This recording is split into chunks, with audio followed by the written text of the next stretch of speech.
given inadequate space in public discourses, they were more often not only dismissed and even treated as criminals. Mr. J SAI Deepak, please.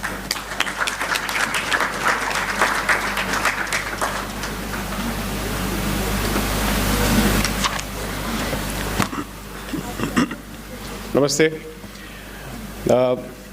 As is clear, I'm coming directly from the battlefield. So I'll try to speak in the same tone and tenor. Yeah, better? Yeah.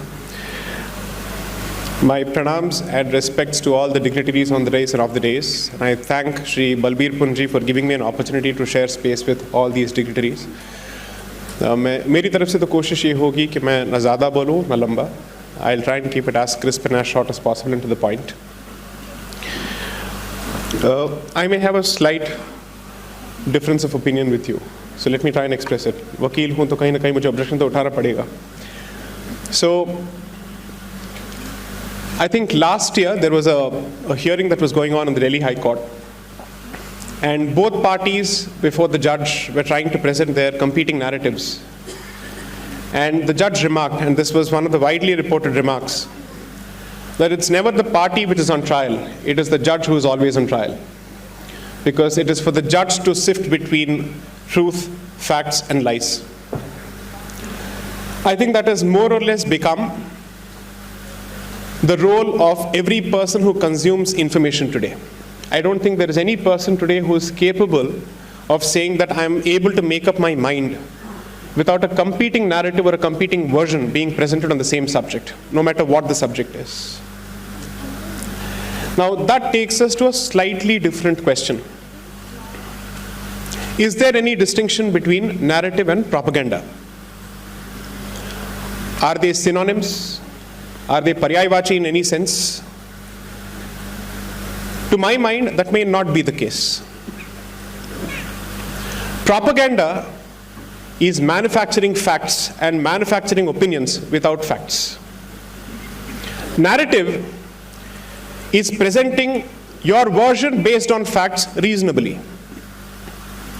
which is narrative still has some correlation, some nexus, some basis in tathya. Propaganda is always as far as away from facts and truth. Now, therefore, perhaps what is imperative is to understand the distinction between what is narrative and what is propaganda. But why is this even relevant to the current times that we live in? Most people believe that we perhaps live in the age of battle of ideas and that this is a narrative war. My reading as a fledgling lay student, an untrained student of history, political science and civilization, and law for that matter, is that a war of narratives has always been present. It's only a question of the centrality that has been given to it. So previously, if people disagreed, they were quick to draw their swords. And now the battlefield is the mind space of the consumer.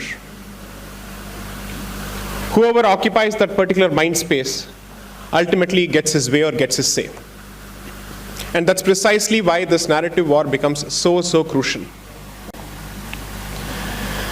So from my own profession of fraternity, let me try and give you an example which perhaps people can relate to, and so that I can simplify this for everybody's consumption. Just by a show of hands, how many people consume Basmati here? Okay. How many people have possibly heard of the nexus between Basmati and the state of Madhya Pradesh? How many people have heard of the nexus between Basmati and Punjab and Haryana or northern parts of India? Okay. So at the very least, the perception is that Basmati has more to do with the region above the Vindhyas than with the Vindhyas or Madhya Bharat. What if I were to tell you that there are records to establish that cultivation of Basmati and consumption of Basmati in Madhya Bharat, at the very least, dates back to Akbar's period, and there are records from Akbar's own kitchens and inventory to show that Basmati was consumed and produced in that region. And that makes it an older consumer of Basmati than perhaps even Haryana for that matter. Because this part of Bharat or this side of the border Basmati cultivation was predominantly, or rather it saw a spike because of migration of those farmers post 1947. And they had to come to this side of the border. So popular perception will tell you that Basmati has nothing to do with the state of Madhya Pradesh, whereas reality or facts may tell you that it actually has some connection, and its case on Basmati may be better than certain North Indian states. This is the distinction between narrative and propaganda. This is the distinction between popular perception and facts. I think it is both fortunate and unfortunate for us to be consumers of information in this age. Fortunate because there's an explosion of information. Fortunate because there was a time when news, information, shaping of influence was the fiefdom of the select few, the elite few. With time, with change in policies, politics, and with change in technology, which I think has been the biggest game changer, there has been greater democratization of opinion and greater democratization of creation of opinion and dissemination of facts. But that also means that the consumer is currently faced with a surplus and he doesn't know what to do with it. How do you exactly place reliance on any medium or any platform at this point? So what do we do as human beings? We operate in bubbles. We choose to put faith in those platforms which is close to our vichardhara. And that's how you create echo chambers. So the problem of today is not just the existence of multiplicity of opinions, but the irony is, with more information, we would have expected people to consume more information which is of opposing nature. But with time, we will restrict ourselves only to our own echo chambers, because the human mind looks for comfort, and comfort is, I will choose the filter based on vichardhara as opposed to tathya or facts. That is the unfortunate reality. Nevertheless, I don't think Bharat or this Sanskriti has the option or luxury of running away from this battlefield. तो इसको देखने के दो नजरिए हो सकते हैं. First, अगर कोई रण ना होता, and if there was no battlefield and there was no summer, so to speak, तब क्या narrative की जरूरत पड़ती? Or has the imperative of a narrative become necessary because of an ongoing battle or war? Now, there are two possible ways of looking at it. I'm not presenting any conclusions. I'm only throwing a couple of thoughts for you to consume. One, even if there was no battlefield or even if there was no war of narratives, narrative is a perception of the self. And even if there was no other to deal with, you would need a narrative to understand your own self and also to pass it on to the next generation, because when you pass on history to the next generation, you're not giving them just a set of facts. You're also giving them a certain perception of yourself as to who we are and where we come from. So strictly speaking, in that sense, I don't approach the word narrative with a negative connotation. I certainly have a problem with propaganda, but not narrative. Now, that is the first situation where even if there is no battlefield, narrative is imperative because you have to communicate not just with the present, but also with the future. But when there are people and there are agencies and there are forces and there are groups and there are vested interests which are interested in defining you for you and who do not wish to give you the basic fundamental right to define for yourself who you are and where you come from, the building of a narrative is no more an academic exercise. It is an existential civilizational exercise. It is an imperative. There is no running away from it. Who are Hindus? What is the origin of the Haindavi civilization? Where do they come from? What are their geographical origins? Our complexions have become the subject of discussions. Our ethnicities have become subject of discussions. So I certainly agree with Mr. Punj on the point that the battle of narratives, perhaps in this subcontinent, owes its origins to the colonization project. Because until then, the invader who put stock in the sword was not interested in building a narrative. He was absolutely clear about what he was here for.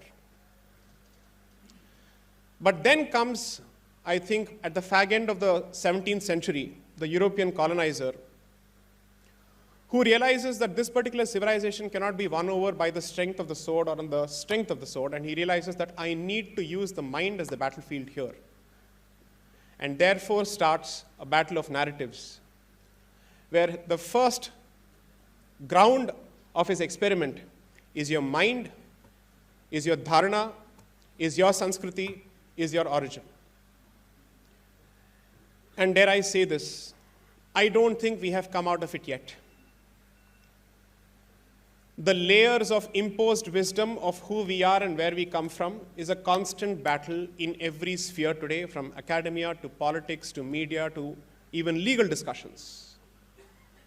I'll give you a simple example. Try presenting any legal philosophy which has its origins in Bharatiya Sanskriti to any leading law school or a student of any leading national law school in this country. You will not succeed. Because a narrative has already been created about the regressive nature of Bharatiya Sanskriti and Hindu philosophy, to the extent that people are not even willing to consume that we have had something to contribute by way of jurisprudence, by way of philosophy, so on and so forth. So at the most fundamental level, at the most practical level, forget the political level, at the level of education, at the level of formulating of basic policies, even at the level of dressing and whatnot, narrative has played a huge role. So what do we do? Do we employ the strategy of our brothers and sisters from the left and resort to propaganda? I would say that is certainly not the Bharatiya way. In my limited experience of dealing with students across the board on campuses across the country, what I have benefited from is the traditional Sanatan way of presenting facts and leaving the conclusion of truth to the audience. Put faith in facts seems to be the mantra that has worked, even in the most hostile of spaces.